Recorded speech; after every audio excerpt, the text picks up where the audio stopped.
Assalamualaikum warahmatullahi wabarakatuh. Teman-teman sekalian, pada video kali ini saya akan menjelaskan mengenai bagaimana proses munculnya madhab fikih.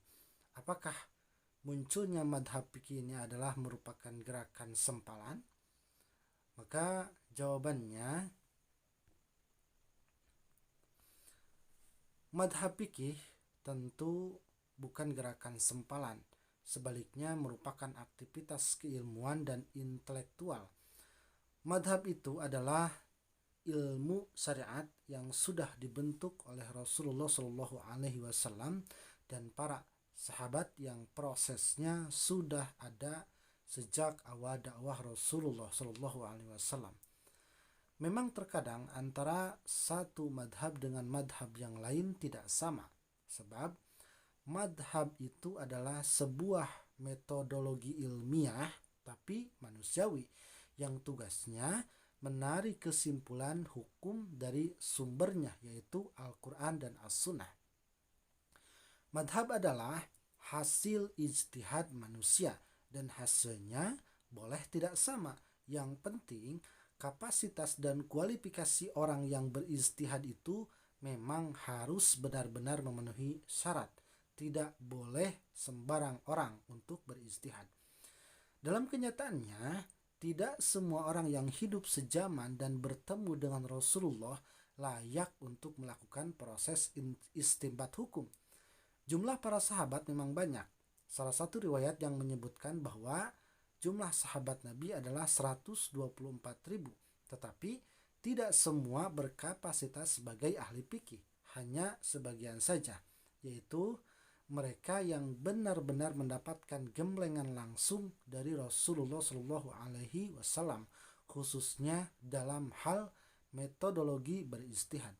Di dalam Al-Quran kita menemukan isyarat harus adanya penggemblengan kepada segelintir sahabat itu ketika Allah Subhanahu wa Ta'ala telah mewanti-wanti agar jangan semua sahabat pergi berperang.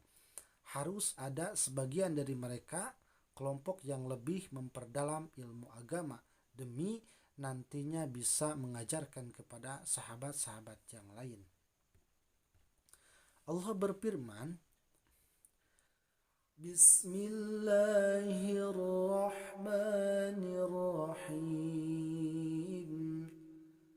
Wa ma kana al-mu'minuna liyanfiru kaffah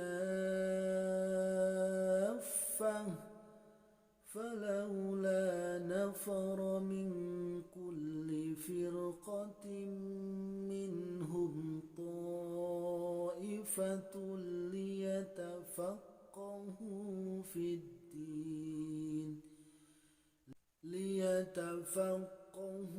fid din waliyundiru qawmahum idza raja'u ilaihim la'allahum yahdharun. Artinya, tidak sepatutnya bagi mukminin itu pergi semuanya. Mengapa tidak pergi dari tiap-tiap golongan di antara mereka beberapa orang untuk memperdalam pengetahuan mereka tentang agama dan untuk memberi peringatan kepada kaumnya apabila mereka telah kembali kepadanya, supaya mereka itu dapat menjaga dirinya. Quran Surah At-Taubah ayat 122. Dalam proses berkembangnya ilmu syariah, Rasulullah Shallallahu Alaihi Wasallam sudah menyiapkan para kader inti dakwah yang disebutkan oleh para ulama bahwa ada sekitar 120 orang sahabat yang sudah disiapkan untuk berdakwah. Di antara mereka itu kita sebut saja 4 orang khalifah Abu Bakar, Umar, Utsman dan Ali radhiyallahu alaihim. Mereka dibentuk untuk menjadi fuqaha dengan berbagai ciri dan kecenderungan masing-masing. Mereka diajarkan, dilatih dan digembleng langsung oleh Rasulullah SAW bagaimana cara yang benar dalam menarik kesimpulan hukum dari Al-Quran dan As-Sunnah. Kita menyebutnya dengan istinbat hukum. Dan di era masing-masing mereka adalah para ulama, fuqaha, ahli ijtihad, dan sering disebut memiliki fikih sendiri-sendiri. Kita sering mendengar ada fikih Abu Bakar, fikih Umar, fikih Utsman, dan fikih Ali. Maksud fikih di sini adalah hasil ijtihad mereka atau sering juga disebut dengan madhab. Jadi, madhab fikih sudah ada sejak zaman Rasulullah Shallallahu Alaihi Wasallam masih hidup. Justru beliau Rasulullah Shallallahu Alaihi Wasallam sendiri yang meletakkan dasar-dasarnya dan mengajarkan tata caranya serta memastikan kadarnya memang bisa diandalkan. Pembahasan selanjutnya mengenai fikih dan madhab di masa sahabat.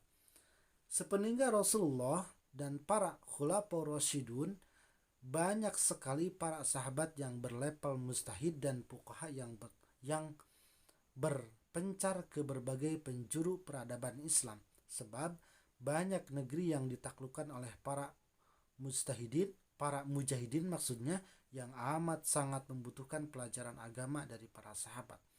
Maka para sahabat menyebar ke seluruh dunia. Saat itu terkenal adanya 7 wilayah yang diempu secara langsung oleh para sahabat terkemuka, yaitu Madinah, Mekah, Kufah, Basra, Syam, Mesir, dan Yaman. Maka lahirlah ajaran ilmu fikih yang merupakan hasil ijtihad para sahabat yang mulia itu, dan madhab orang-orang yang amat bergantung dari mana dia berguru.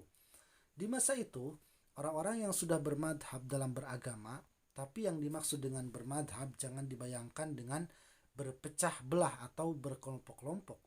Bermadhab itu tidak lain beragama dengan bimbingan para ulama setempat.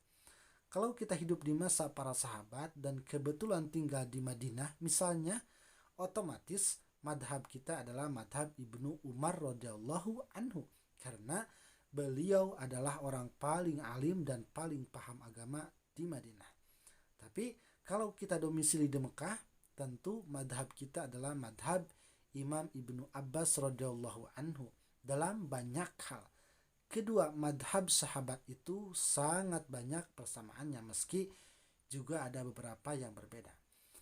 Dan bila kita tinggal di Kufah misalnya, madhab kita adalah madhab Ali bin Abi Thalib atau Abdullah bin Mas'ud, karena keduanya adalah sahabat Nabi dan sumber agama Islam yang ada di Kufah.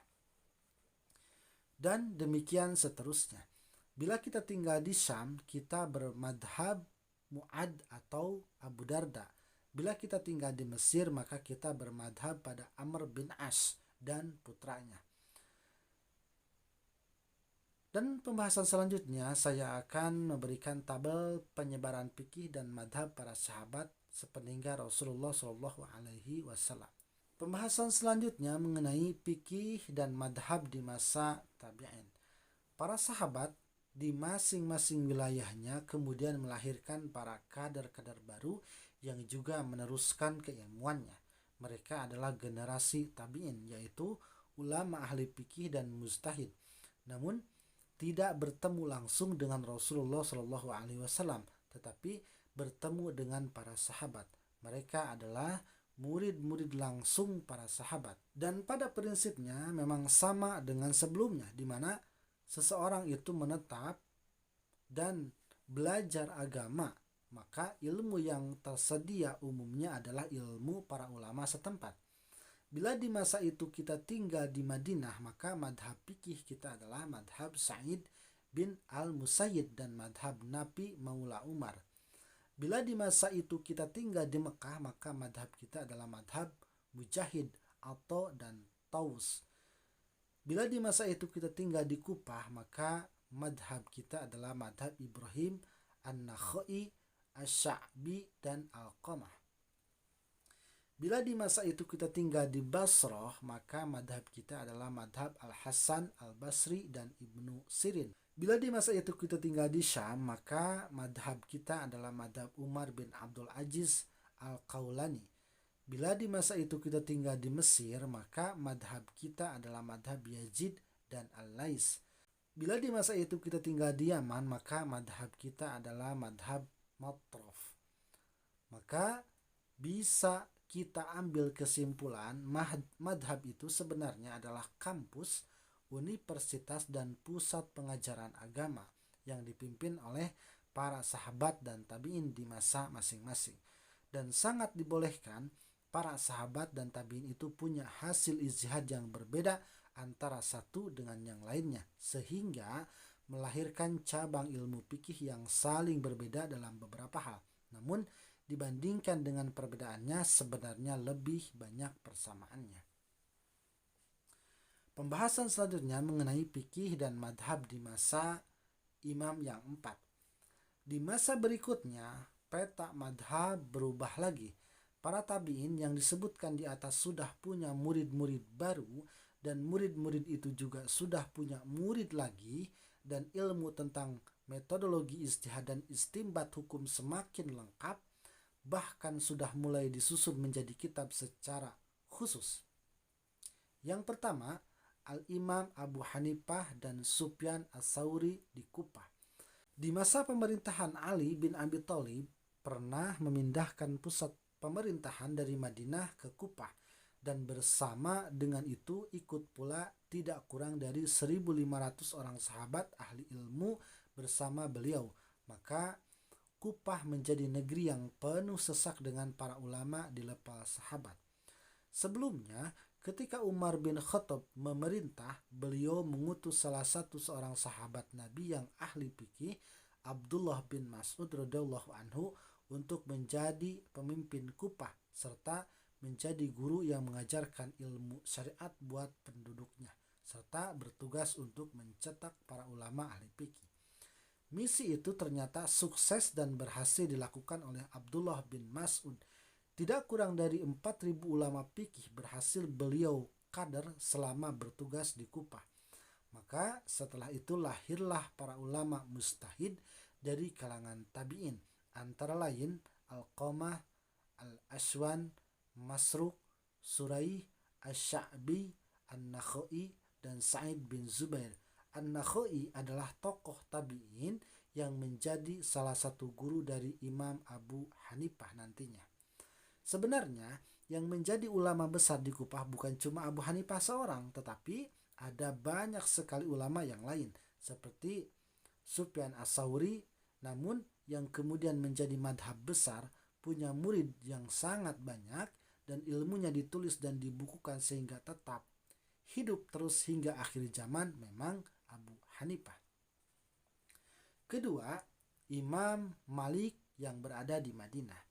Di Madinah, pusat pengajaran ilmu yang diempu oleh 7 tabi'in utama, diantaranya Sa'id bin Al-Musayyib dan Nafi Maula Umar, telah berhasil melahirkan sekian banyak murid yang sangat cerdas dan ilmunya tinggi. Salah satunya adalah Al-Imam Malik rahimahullah yang kemudian menjadi ulama terbesar di zamannya. Prinsip madhab Al-Malikiyah adalah mengandalkan suasana kota Madinah yang baru saja ditinggalkan oleh Rasulullah beberapa puluh tahun saja. Beliau Shallallahu Alaihi Wasallam wafat pada tahun 10 Hijriah dan Al-Imam Malik lahir pada tahun 93 Hijriah. Cuma terpaut 80 tahunan saja. Di mana guru beliau cuma terpaut satu orang hingga kepada sahabat, yaitu Nafi Maula Abdullah bin Umar radhiyallahu anhu. Untuk mendapatkan riwayat dari Rasulullah, beliau tidak butuh rantai silsilah yang terlalu panjang. Bandingkan dengan Al-Bukhari yang baru lahir 256 Hijriah, terpaut 245 tahun dengan tahun wafatnya Rasulullah.